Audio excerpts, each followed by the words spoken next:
Hey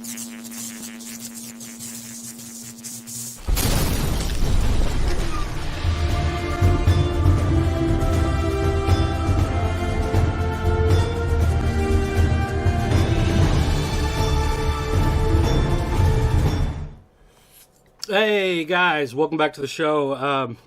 This is the Nerd News Desk for Tuesday something, I forget what day. Anyway, it's 2020, I think. But we do have a special guest. Old School Dirt is hanging out with us today. He will be here, so he can pop in from time to time, and if he's got anything to add, then he will be here to add that to the conversation. So, anyway, we're just going to leave him there until he's got something to say, and we'll cut to him if that happens. So, today we're talking about Battlepug. Because I've talked about it here for several weeks that, I've been running out of things to watch. Of course, there's light shining. I've been running out of things to read. And so I was lamenting at Killins last week, and I talked on here that I thought about giving it a try. I know it's humorous, or at least supposed to be. So I thought I would read it and give it a shot. So we will be talking about that, and then we also have the new comics this week. Previewsworld.com has the comics that are coming out tomorrow, so we will be taking a look at all of that stuff as well. So anyway, let's start with Battlepug, because this is something I've kind of been looking forward to. Mike Norton, who I believe he was an artist on DC's 52, like that's where I think I remember him from, because I met him at a convention, and what he did was different from everybody else. Who everybody uses like the big oversized paper, and he would do it small, like 8.5 by 11 sheets of paper, turned sideways to lay out both pages, and then scan it in and ink. I believe he was scanning it in and inking digitally on top of that. So he was doing kind of a reverse version that other people do of working big for it to print small. He was working small to print big. It was, I don't know, weird. Anyway, seemed like a really nice guy years ago, so thought I'd give this book a shot because, like I said, I have been dropping so many comics lately. And with it being, Battlepug, you can see that there's certainly, interesting comedic looking stuff going on some of these covers. With fake My Little Ponies, we got this mean little girl, this hand coming after the dog, this weird version of the dog. I don't know. It's supposed to be interesting. And then, of course, this main one that has this fake Conan guy riding the pug. So, I mean, it's Battlepug, and you've got this big dog. It should seem funny, right? But I do have some thoughts about that. I don't think anybody cares. Well, then why even have this show? I mean, that's the whole point of this show. You're right, not a lot of people watch it, so I guess in a sense that's true, Dirt. Thanks for chiming in with that. That's been very useful. Yes, thank you. So glad you could throw that in there. But nonetheless, that's why we're here today, is to talk about some of this stuff. And here's the main... I don't want to dump Mike Norton, down the trash chute with a lot of other creators, but it's not that funny. For being a book with a pug that's gigantic, that's being ridden on into battle, one, it's just really not that funny, and two, the pug doesn't really do a whole lot. He is a key part of the story, so to speak, but he doesn't. Okay, so the main character is the fake Conan guy. All right, so Conan, he's a Commundi, isn't he? Commundian. A Commundian is the race of whatever this barbarian is, which confused the heck out of me because there's a small town in southern Illinois called Commundi, and I had a friend who lived in southern Illinois, and the town going out of his town, Louisville, the main road was Commundi Road because it went to Commundi. So that was, I saw that name in there and I'm like, well, that's weird. I wonder if Mike Norton grew up in maybe there's a small town wherever he grew up, Wisconsin or whatever, that was also Comundi. Maybe Comundi is, somewhat normal name for small towns. I don't think so, but, it just kind of is. But it's not a word you run across. So I figure, I figure there's got to be a town or something named Comundi in order for him to figure out that name, for him to use it, right? I can see that. Yeah, so there's got to be something to that. So I don't know. Maybe I'll write to him. But the main problem I have is that one, it's just not terribly funny. It's kind of vaguely amusing, but that's about as far as I would go, because there's not really a whole lot of fun. Okay, so it does open, and we have this. Oh, look, it's a guy who looks like Vladimir Putin, and he's got a hand puppet of an orange guy. The orange hand puppet is the mean ruler, and so the Putin guy, he's pulling the strings on him, and then he turns into like this werewolf bear. He's a werebear?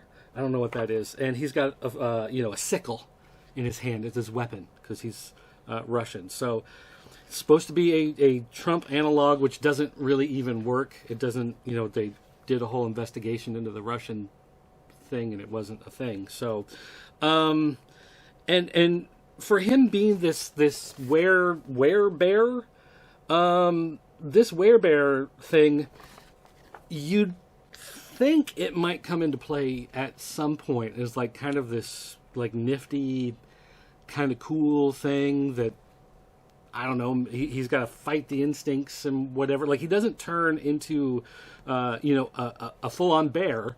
Because sometimes werewolf movies, it's a human, but the human turns into, like, a complete wolf. And then sometimes it's like Teen Wolf. Teen Wolf, where he's just, like, a regular dude. So he's but hairy. And so that's kind of what this is. It's Putin, but he turns into a hairy bear thing, which is... that's fine. I don't really have a problem with, having Putin be a werebear. That's, okay. Fine in itself. Mm-hmm. So that's not a problem.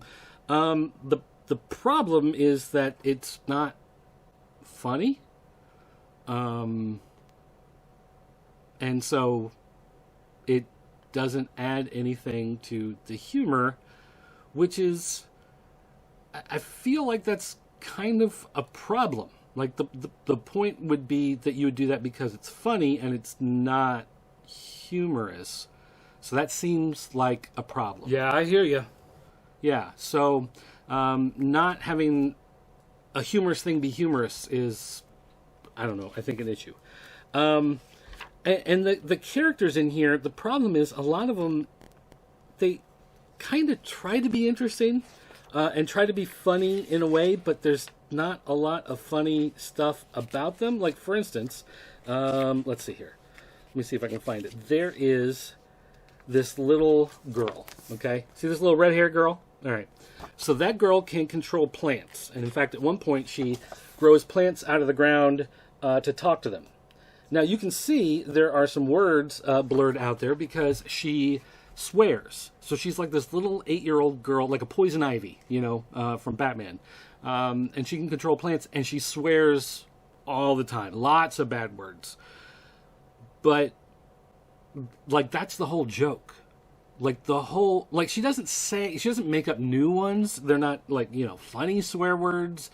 She's not mixing swear words with regular words in order to make things different. She's just a little girl that swears. And that's supposed to be funny. Really? Yeah, like that's the whole joke. The whole joke is just, hey, it's a little girl who swears. So, okay, whatever, fine. Then we get this lady. She apparently is immortal in the sense that she won't grow old and die, but she's not immortal in the sense that she could still be killed. If she were to get, stabbed or shot or whatever, then she would still die. but she wears a magical suit of armor, and the magical suit of armor protects her, so she can't get injured while she's wearing the armor. So as long as she's got the armor on, then she will never get hurt, so therefore she will never die. So she's, eternal in that sense. Which is, again, that's something interesting for the character, but again, it's something that they never do anything with. She's just kind of there. And it doesn't give anything to the story because it doesn't actually play into anything. All right, so issue 2 here.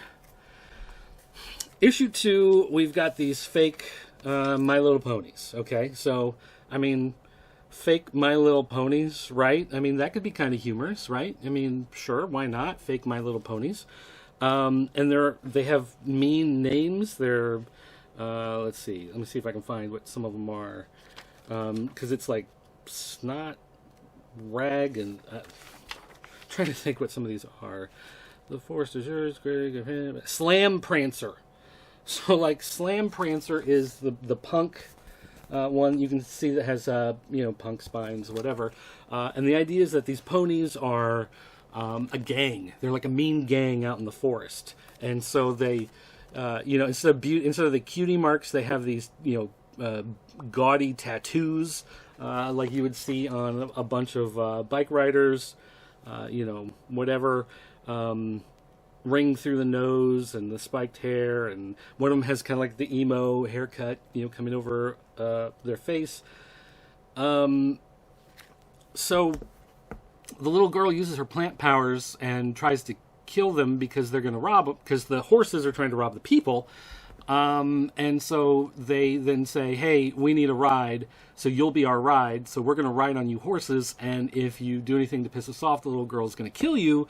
So then they get to ride the horses to go on to their next destination. And that's the humor. Really? Yeah. That's it. That's the whole joke with that. And it doesn't come up again until they leave. When we'll get to that later. They find this town, and this town used to be run by pirates, and the pirates have now gone legal. So they're not killing anyone before. They're not killing any people like they used to be before. They're not robbing people. They're home of the Hamball. They're the Hamball.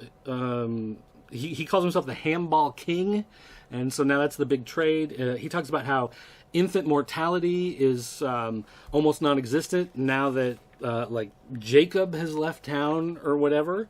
And so you're like, okay, that's interesting. Who's Jacob? Or Jerry, since you kicked Jerry out of town, right? So you find out later in like some flashback side story thing in the back of one of these issues that Jerry liked to juggle babies and axes. I think, is that the end of... Nope, it's not this one. It's a different one.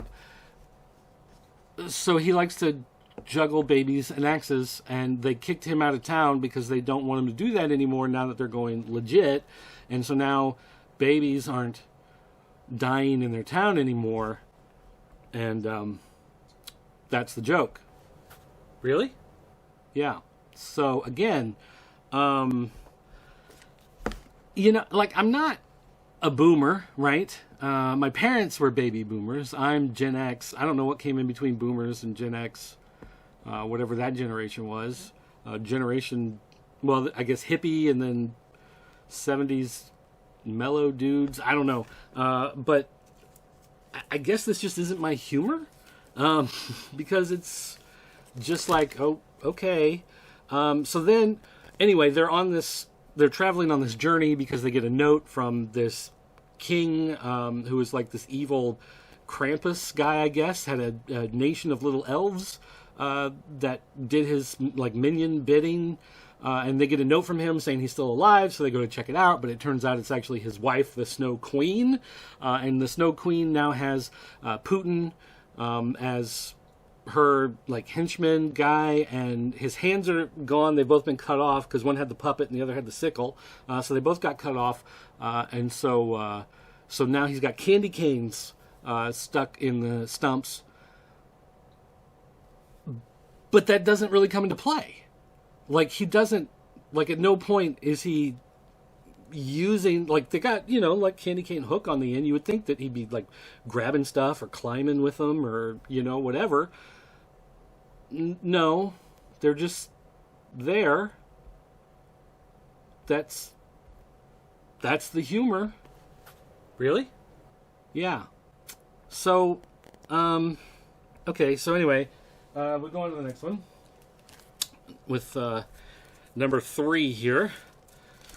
And in number 3, so the little girl, she tries to kill the ponies, then tells them that they're going to work for her now. So they come to work for him. There's Putin with the candy cane arms that never do anything. He's there with the wolves. There's the Snow Queen. Okay, so that's all right. Great. She has some device. No one really knows what it is. Turns out that it's a key that opens a door. And so when our barbarian guy, he finally, wakes up and comes to, and she ends up knocking him right back out. So I guess it was just like a time waster thing. So then we go on to the next one. And what we have here in 4 is when he wakes up, when the barbarian dude wakes up, he's being held kind of like Luke Skywalker in Hoth. There's this abominable snowman guy, tells him about the magical doorway. So then they show up, so then the other people on the ponies show up just in time to see the bad guy open this portal. This giant is there. The giant, turns out, is Battlepug's owner. So this is kind of a mix on this cover because there's a monster, like a 5-headed monster or whatever, that comes out, but then also the giant, who is the Battlepug's owner, shows up. So Battlepug is not just a giant dog for the sake of having a funny giant dog. It's a giant dog because he's from this parallel universe, and this giant is there, and the Snow Queen is going to give the dog back to the giant, so the giant will take him back through the portal and get rid of him, and then that's one less thing that she has to worry about with the Conan guy. She's going to kill the mom when the mom comes, because the giant is actually a little boy, so she's going to kill the mom. She's going to use whatever from the giant's world to kill everybody on this earth, and then go over to that world and take over that world, and then continue on. She's just going to destroy all of the multiverse. So we have our big monster from another universe comes through. There's a big fight. The ponies find out that that the little girl doesn't have her powers, so they go and run away. And you can tell, I'm not real excited to recap this because it's just the story is just it goes, it continues, but it's basic. There's not a lot to everything that's going on, and they with the characters they could do something with. For instance, there's this seer, Seer, right? And she has these visions. And so at the beginning of every comic, well, I guess not every one, but on most of them, she'll have some sort of vision. And then that vision appears later on in the comic, but it's, a little different. Her visions have to be interpreted, whatever. And so you're kind of seeing what happens.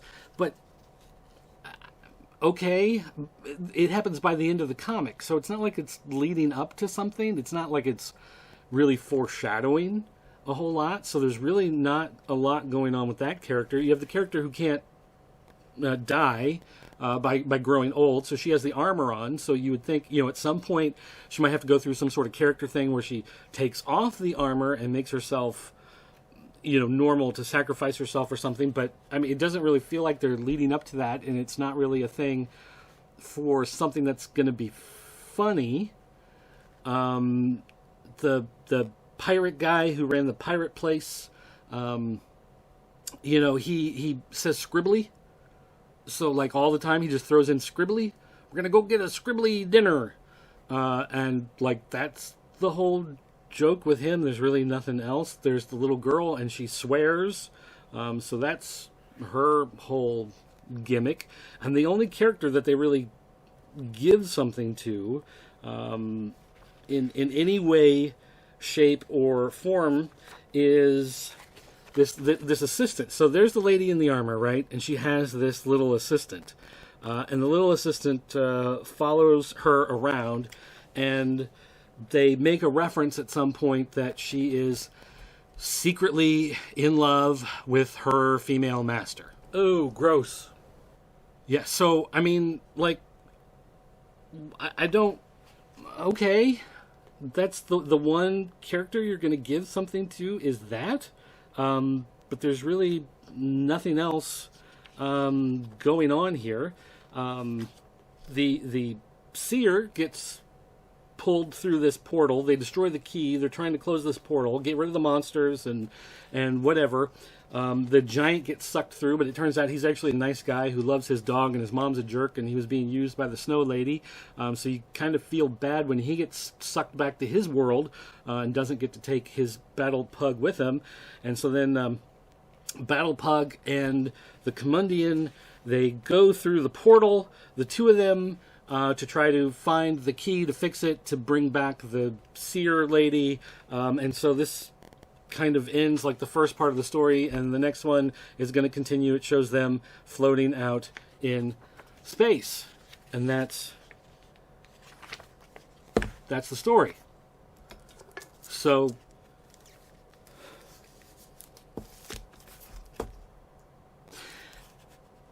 it's not the worst thing I've ever read. Okay, I'll say that. I've read comics that are a lot worse, and the Putin Russian Trump thing at the beginning, it's dumb, but like whatever.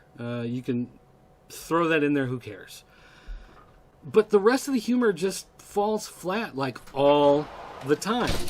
As my daughter comes walking in, she can tell you that humor has to be funny. No, it doesn't. So, these millennials.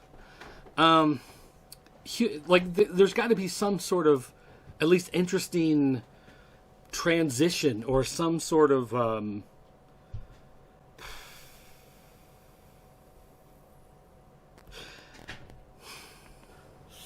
So what's your point?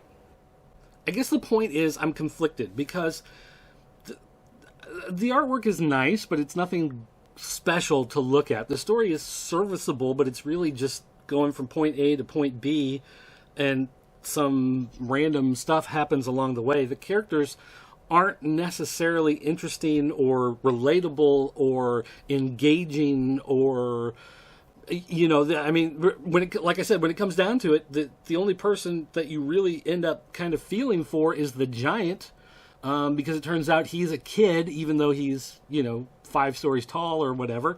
And the Battlepug is just his dog, and he loves his dog, and he just a kid who wanted his dog back, and he gets separated from his dog again. So that sucks. So I feel bad for the giant kid, but that's really the only character in the entire thing that I think really elicits any sort of real emotional response. And the emotional response is not anything that's funny or amusing. It's just it kind of sucks. So I'm not a fan of this book. Again, I'm not going to say it's the worst thing ever, but I'm not buying. I bought 5. These are $4 a piece. Granted, I get, a discount because I used to work there and I still help them, sort the new stuff on Tuesday nights to go on sale Wednesday. So I didn't quite pay, full retail price. But I'm just, it's another one that's failed. It's another comic series out there on the market that just kind of exists, but I don't really see any great reason to buy it. Yeah, I hear you. So, I mean, I'm glad you agree, but yeah, that's gonna do it for Battlepug. It's kind of a shame because it seemed like when you have a Conan guy riding a giant pug, it seems like there'd be a lot more humor. It seems like you would want the characters to be characters that you want to root for instead of just characters that exist. But yet that's all we got. So, you got anything that you want to add on that? Nope. Okay, all right. Then with that in mind, we are going to jump over and start talking about the new comics. So, new comic releases coming out this week from previewsworld.com and their Pop Culture Network, no relation. That's honestly about, 8-9 years after we started using the name Pop Culture Network. They just decided to put Pop Culture Network on the thing. So, I don't know. We could probably, sue them or something, but who cares? We got Hit Girl. Don't read that anymore. Nope. Lucy Claire Redemption. No idea. Pretty Violent. No. I don't know a single person that actually reads that. I can't find anybody who actually... There may be people who read it and just don't admit to it, but I can't find anybody that actually admits to it. We've got Spawn, and again, it sells decently well. Nothing massive. I mean, they just did the issue 301, made it the longest running independent comic of all time. Which, I mean, it's Image. Does that really count as independent anymore? Because they seem very... That's kind of like Fox Network calling themselves like the...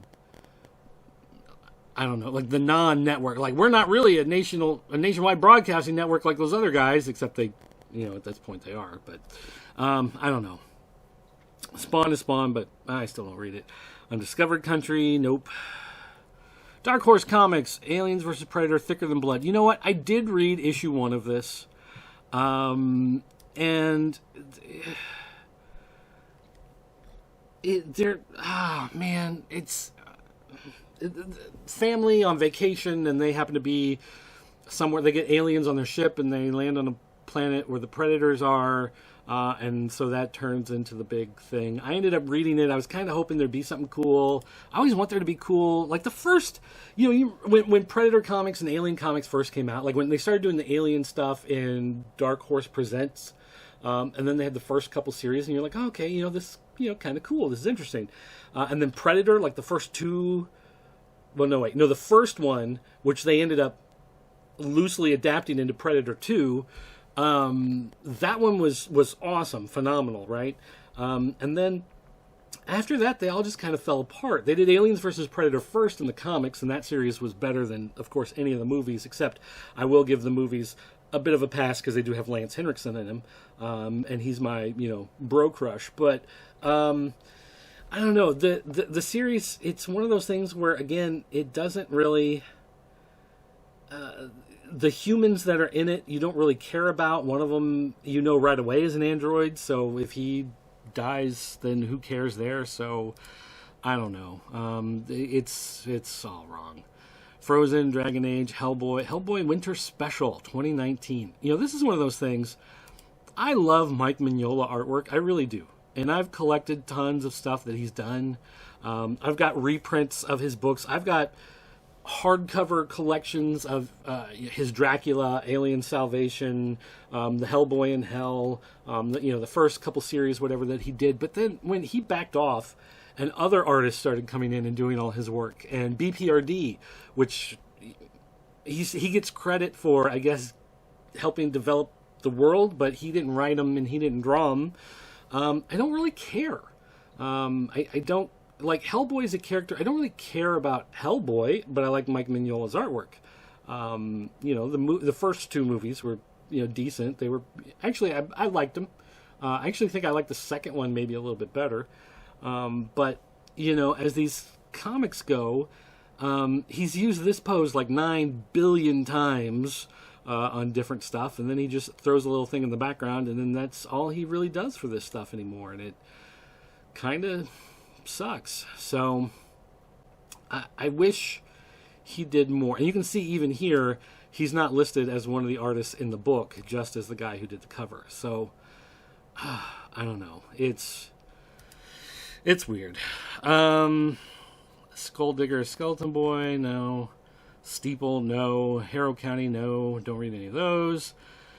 Disney Comics, DuckTales, Dungeons and Dragons, no. I will say, I will give them credit, Dungeons and Dragons. They have these variant covers that are the character sheets. And I know in some of them they used to do like little game modules in the back with maybe a scenario, that you could run with your friends that was based off something that happened in the comics. So that's pretty cool. And that's a neat way for them to tie, the source back into the book. But, I don't know. I don't get into Dungeons and Dragons anymore. I used to, but it's 4 or 5 hours long. Yeah, I hear you.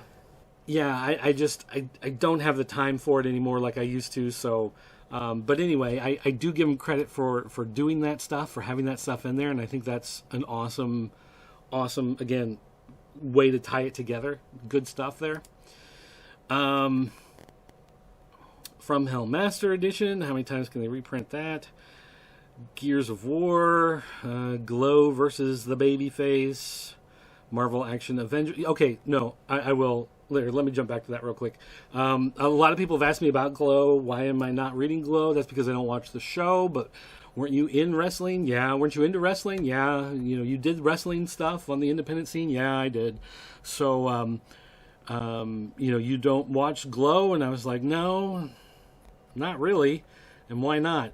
I didn't really like it. I didn't like any of the characters. I thought the characters were all kind of scummy dirtbag characters, and they made horrible decisions, and the show kind of glossed it over like, it's no big deal. And if you knew what happened behind the scenes to a lot of people over the years, the way the show portrays it, I don't know. I don't want to get into it. But the show, I don't like the show. Napoleon Dynamite. Again, I don't know. I wanted to like this idea when they first announced it. I thought, hey, that could be fun, kind of like the Saturday morning cartoon, whatever. But the artwork, I don't know. I just look at this artwork and it's just, I can't bring myself to want to read this. It's not cartoony like the comic. It's just, I don't know, kind of bad. So don't read that one. Rising Sun. Pass. Rom. Dire Wraiths. That's weird. 1969, 2 American astronauts become the first humans set foot on Earth's moon, but they found something inhuman waiting for them. That could be interesting. Okay, so Rom in 1969? Okay, all right. So go back in time a little bit and do a Rom story. I can see that. That might. Okay, I'll have to read that today. I don't think I've gotten. Did I? I don't know if I put all the review comics for this week. Yeah, maybe I did. We get PDFs from most of the major publishers in order to read them. Supposedly, so we can read them in advance and review them before they come out. And as you can tell, that rarely ever happens. But nonetheless, I'll give this one a shot later today. Take a look at it, see if it's anything interesting. All right. DC, Aquaman, no. Batman's Grave, no. Crisis on Infinite Earth's Giant. Wait, what is... Classic reprints, 24 pages of new stories plus classic reprints. Okay, Death of Supergirl... Save or Sacrifice for okay, the Superman. Oh, all right. So that might be some part of what was it? Adventures of Superman? Maybe Lex Luthor from Another World. That might be interesting. I don't know. I used to read all the Giants. I bought all of them, and then they canceled them all and relaunched them. And I didn't care for a lot of the ones that they were making now, so I quit reading them. But that one, I might give that one a chance. Another facsimile edition. Batgirl, first appearance, definitely going to buy that. Yep, that'll be good. Dollar Comics, Batman Adventures 12. Oh, Harley Quinn's first comic book. I don't care about Harley Quinn, so no. Flash. Now, Flash I do like. Flash continues to be a really good series. Again, it's almost impossible for a new reader to jump in on this because it builds so much. But Joshua Williamson, he's really been building. If you go back to issue 1 and just read the entire run, because he builds and builds and builds and builds and builds, and it's good. It is really good. Hard for new readers, but good. Flash forward. I kind of flipped through some of this. This is basically Tom King did Heroes in Crisis and made Wally the murderer. Spoiler, sorry.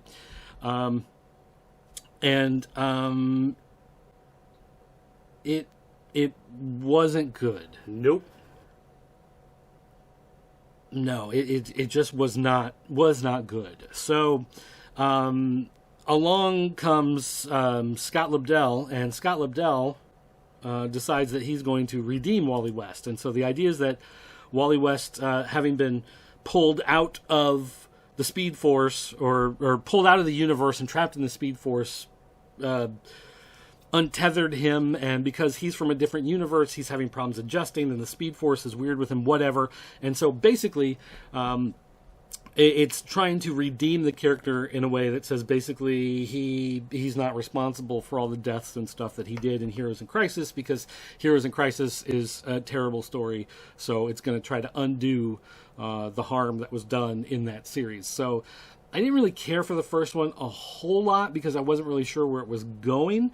But now that I can see where it's going, I'm a little more excited for it, enjoying it more. So this is one that definitely look forward to there as far as that stuff goes.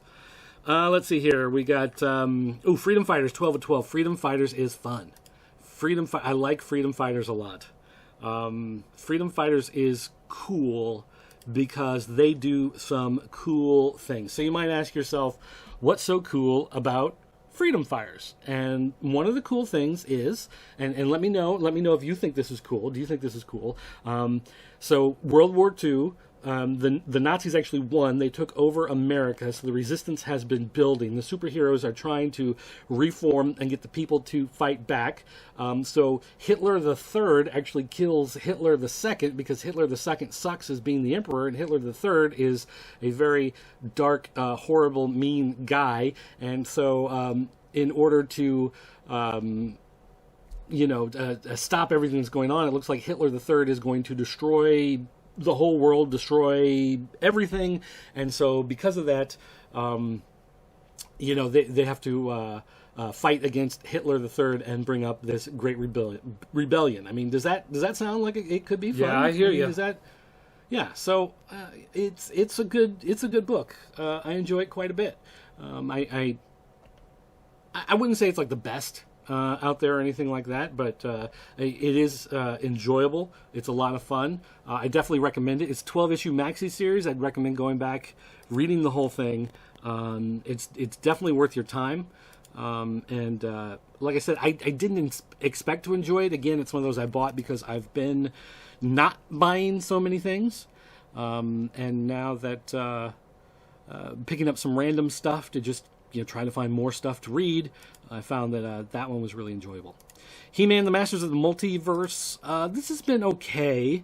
It's basically trying to tie together all the different versions of He-Man from the mini comics, from the mobile tap game, from the classics line of figures, from the old movie, from the New Adventures cartoon. It's interesting. It's not the greatest thing. It jumps around a lot. It doesn't really do a whole lot to establish who some of these characters are. If you're not really big into the lore of Masters of the Universe and He-Man, you might not really care a whole lot about some of this stuff. But it's interesting for the multiverse aspect of it, and to see some of those characters come together. Justice League Odyssey, no. Legion of Superheroes, no. Lolo Woods, no. Lucifer, no. Nightwing, no. Questions. The Deaths of Vic Sage. This is interesting. One, I hate the size. I just hate these oversized issues. But the book is weird. It plays with this idea that the question is more than just the character that we know from the DC universe, that there's some sort of history to the character that goes through time. And Vic Sage himself has been traveling through time with these different realities and being reborn and whatever, kind of like a Hawkman with the stuff going on with Hawkman. So, I mean, I guess that, it's something different to go along with the character, which is, I don't know, in some ways it's kind of a shame because I always liked the character just as he was.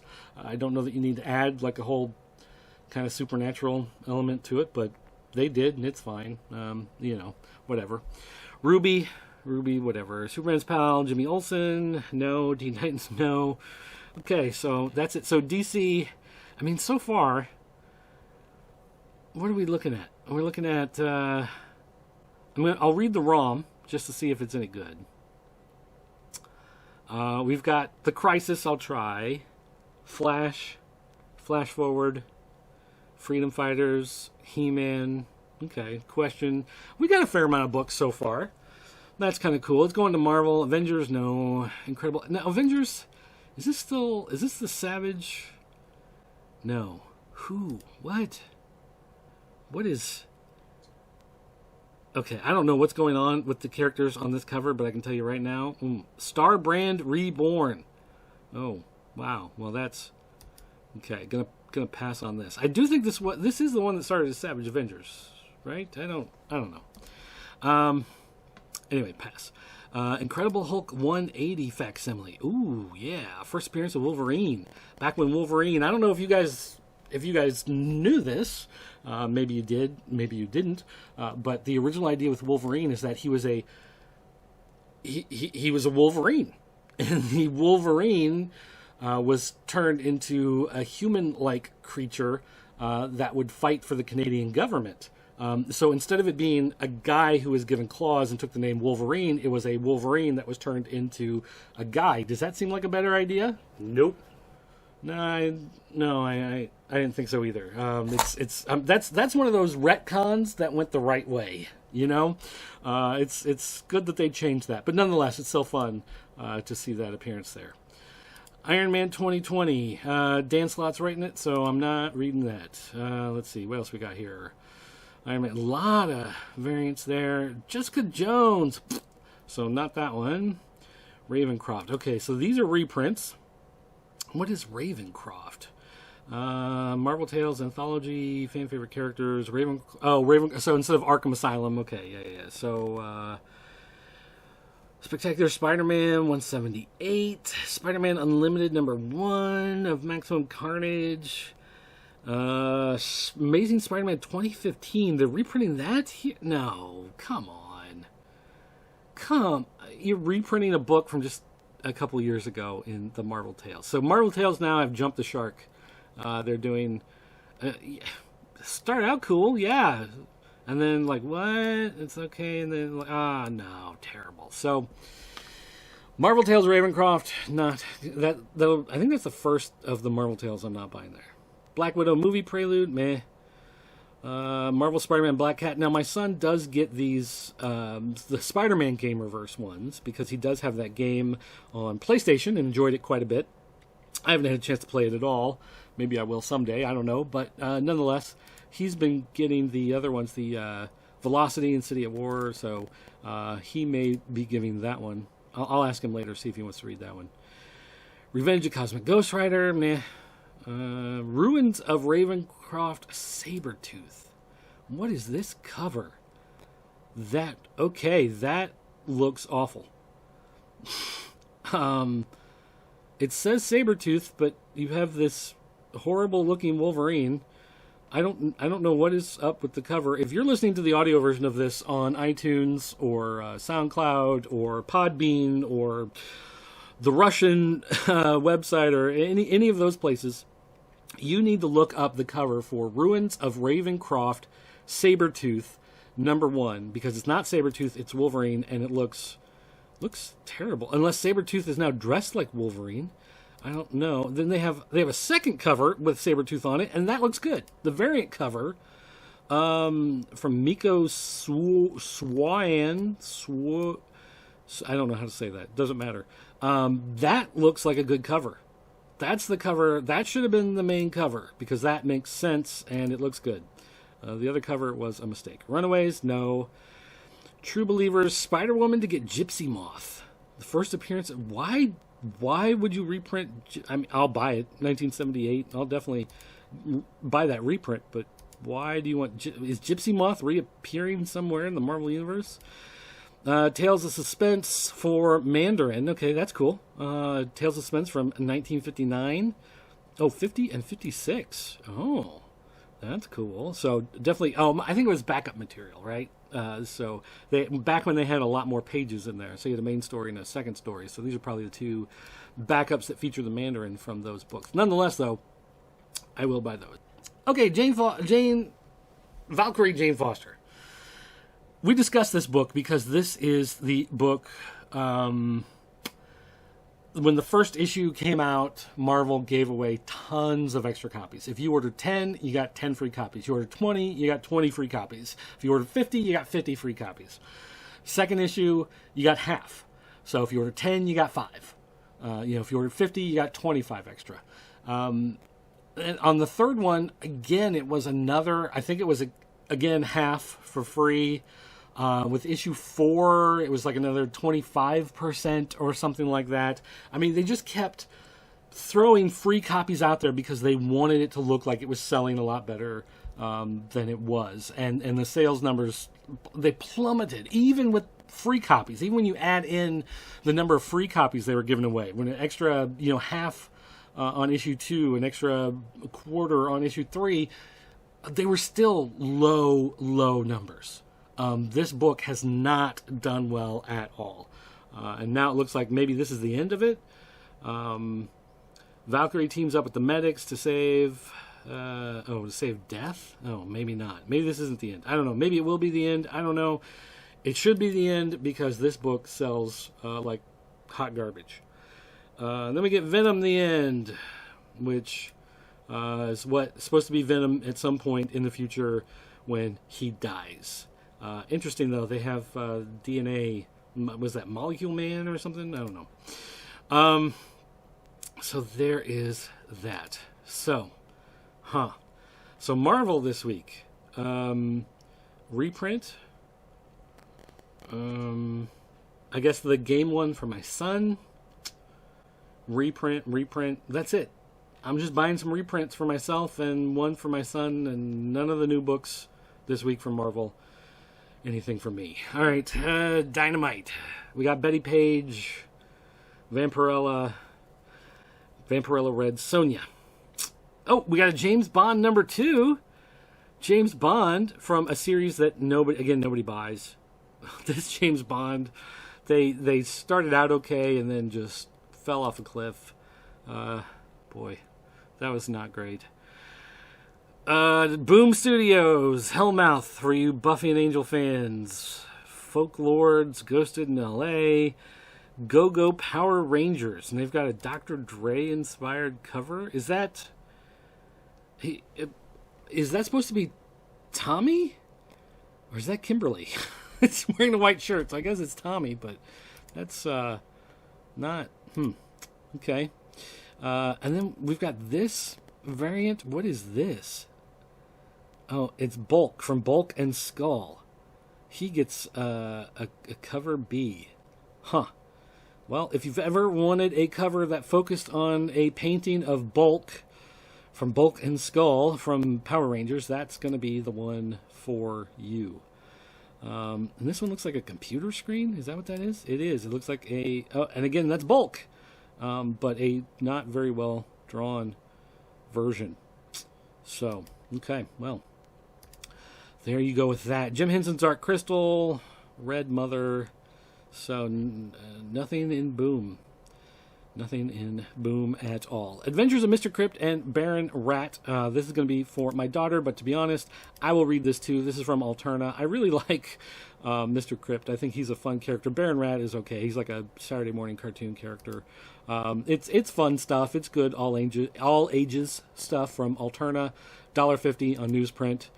It's fun. It's definitely one of the good ones. Blood Realm, I gave up on this one. I tried reading it. Read all the first series, read part of the second series, and I ended up just dropping it.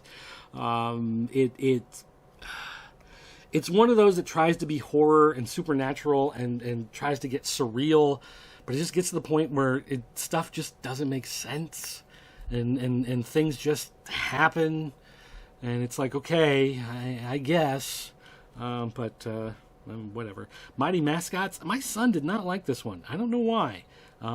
He really, I got him the first issue and he didn't like it, so we stopped buying it, which is a shame. I thought it would be a fun one to read, but he didn't care for it. The new Bloodshot, Psycho KO, which again, I've got a bunch of issues of 1, 2, and 3 of Volume 1 of this, and never read them, so I should probably read them at some point. Femalien. What is Femalien? Oh, this is the Full Moon. Right. Full Moon Entertainment. So they're online. Now, when they get into Trancers or Doll Man, like, I'll be there for that stuff. But kind of hitting the low end of the barrel of Full Moon Entertainment with some of this stuff. Yeah. I'm surprised Dynamite's not putting that out. We got, let's see here. Gods and Gears. I don't think I got this one from Alterna. No, I didn't. I let that one go. That one just, I don't know. Alterna, when they first started, had a bunch of great stuff, but in case you missed it, here's a reprint with Mr. Crypt. So he's a fun character. Again, if you haven't read any of those, you can grab one of these. Not only 99 cents. Your local shop may not actually have it in stock, but ask them to order it, or you can order it directly through Alterna.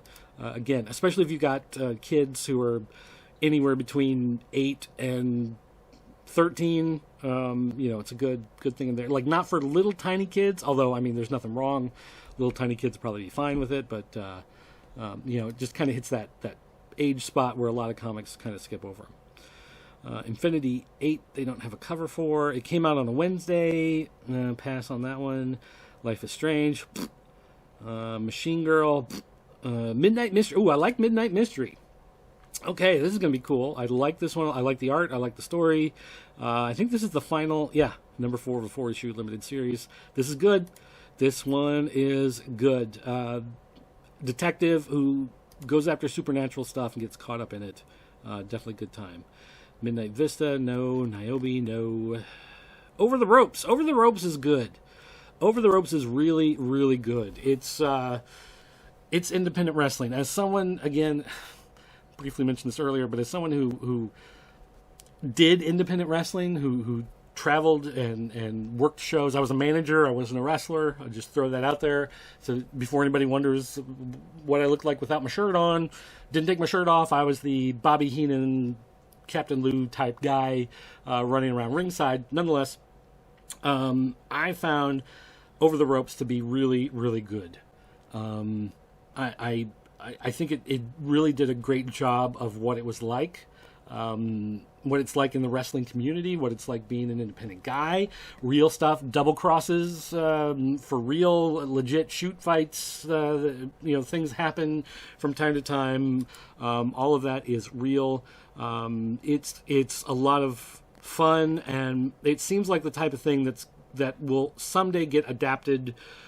Spike Jonze or somebody is going to put this together into a movie. It is definitely worth the read. If you've had any interest in wrestling, if you've ever been a part of wrestling in any way, if you've ever gone to local indie shows and just seen the guys from your hometown who do wrestling, if you've ever gone to an ROH or AEW, and technically it's a lot of those indie guys that they have working there.